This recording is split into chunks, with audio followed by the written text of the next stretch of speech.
அன்பார்ந்த மாணவர்களே வணக்கம். அனைவரும் நலமாக இருக்கிறீர்களா? அனைவரும் அம்மா அப்பா சொல்வதை கேட்டு நடந்து கொள்கிறீர்களா? உங்களுக்கு பிடித்த வீட்டு விலங்குகளின் பெயர்கள் சிலவற்றை கூறுங்கள் பார்ப்போம்.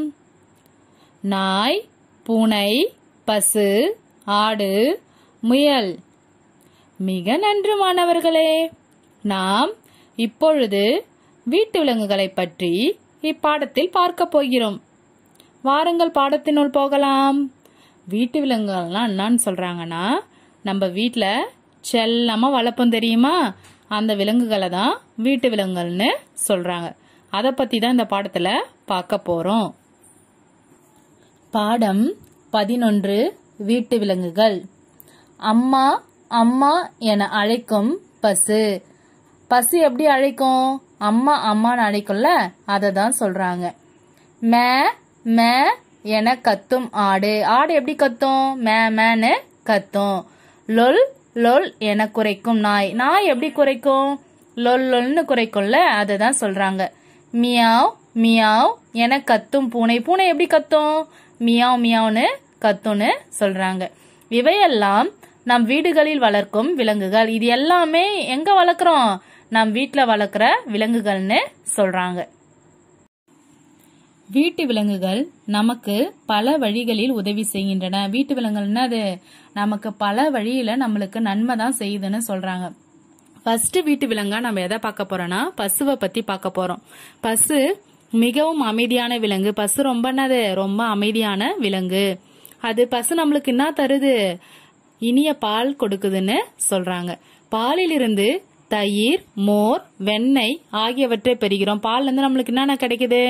தயிர் கிடைக்குது, மோர், வெண்ணெய் ஆகியவற்றை பால்ல இருந்து நம்மளுக்கு பெறறோம்னு சொல்றாங்க. அது மட்டும் இல்லாம பசுவோடைய சாணம் எருவாகவும் எரிபொருளாகவும் பயன்படுத்துறாங்கன்னு சொல்றாங்க. அடுத்த வீட்டு விலங்கை எதை பத்தி பார்க்க போறோம்னா, ஆடு. ஆடை பத்தி பார்க்க போறோம்.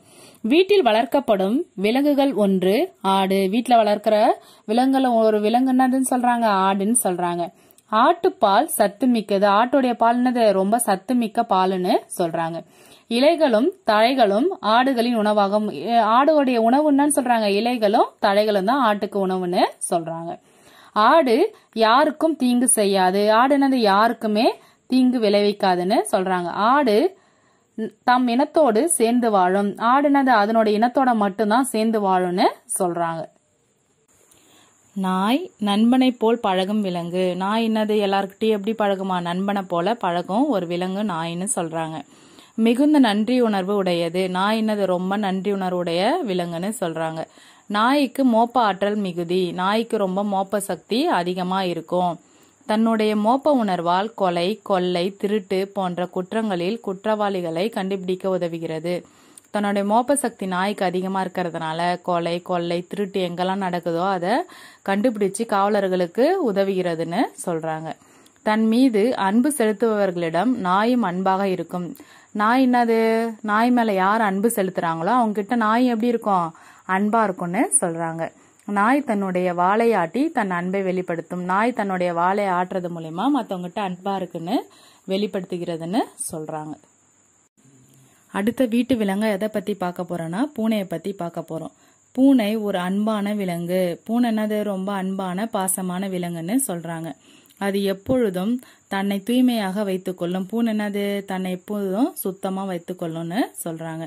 மக்கள் சிலர் பூனையை குழந்தை போல் அன்புடன் வளர்த்து வருகிறார்கள்.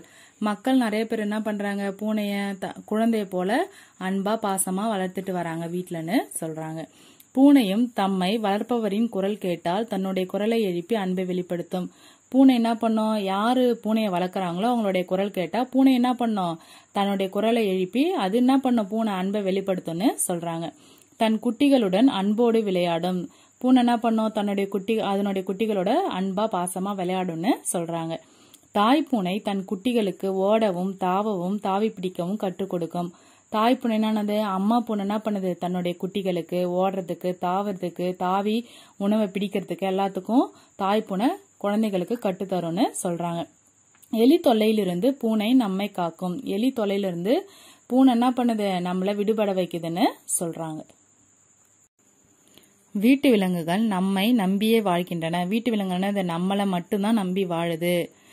அவற்றை அன்போடு வளர்ப்போம். அதை நம்ம என்ன பண்ணணும்? அன்போட பாசத்தோட வளர்க்கணும்னு சொல்றாங்க. அவற்றுக்கு பேச இயலாது. வீட்டு விலங்குன்னா அந்த நாய், பூனை, பசு, மாடு, ஆடுலாம் என்ன பண்ணாது? பேசாது. அதுக்கு பேச தெரியாதுன்னு சொல்றாங்க. ஆனால் நம்மை போலவே எல்லா உணர்ச்சிகளும் உண்டு. நம்மளுக்கு எப்படி எல்லா உணர்ச்சி இருக்கோ அது போலவே அதுக்கு எல்லா உணர்ச்சி இருக்கு. ஆனா அதால என்ன மட்டும் முடியாது? பேச மட்டும் முடியாது. ஆதலால் வீட்டு விலங்குகளுக்கு எந்த தீங்கும் செய்யாமல் காப்போம். அதனால நம்ம வளர்க்குற வீட்டு விலங்குகளுக்கு எந்த தீங்கும் செய்யாம காக்கணும். அவற்றிடமிருந்து நல்ல பண்புகளை நாமும் கற்றுக்கொள்வோம். வீட்டு விலங்குகள்ல இருந்து நம்மளும் நல்ல பண்பெல்லாம் அதுங்கிட்ட இருந்து கத்துக்குவோம்னு சொல்றாங்க. நன்றி மாணவர்களே. மீண்டும் அடுத்த வகுப்பில் சந்திப்போம் மாணவர்களே.